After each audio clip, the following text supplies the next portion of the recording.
Farg'ona shahrida mana shu kranlarni sotaman. Kranlar bilan qo'shilib beton kalsiy ishlab chiqaradigan dastgohlar bor. Ishlatmayapman hozir. Почти 1,5 yildan beri ishlagan yo'q. Ishlagan paytda yaxshi ishladik. Prolyot 30 metrga 11 metr.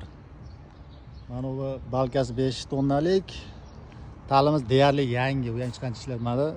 3 tonnalik bu, Xitoydagi. Mana shularni qo'shib sotaman, bularni mishalkasi qoladi.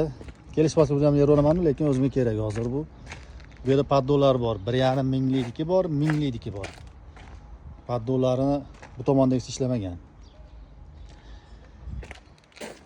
Endi kerak emas narsa turmaydi, bekor.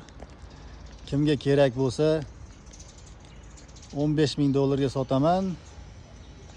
Hamma yo'g'i bilan, yarim narxiga. Mishalkadan tashqari. Bular zo'r chiqarib beradi.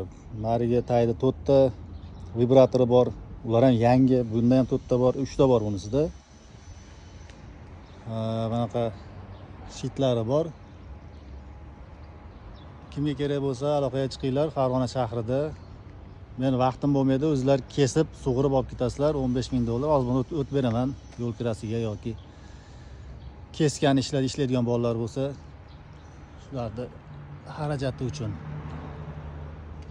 30 metrga 11 metr. Buni uzaytirsa bo'ladi. 50-60 metr qilib olsa ham bo'ladi. Biz joyimiz 30 metrda. 30 metrga mo'ljallaganmiz. Bu ko'lsa qo'yadiganlar yaxshi bo'ladi. Unda yaxshi pul topsa bo'ladi. Mana shu narsalari bilan milliy uylar. Yaxshi ishladik. Farg'onada birinchi raqamlik edik bir paytlar. Hozir ikkita qo'shilib qoldi. Narxlar tushib qolgan ancha, shuni hisobiga meni qoplamaydi o'sha. Qiziqish yo'q o'sha. Ko'salarimiz sotganlarni sotyapmiz.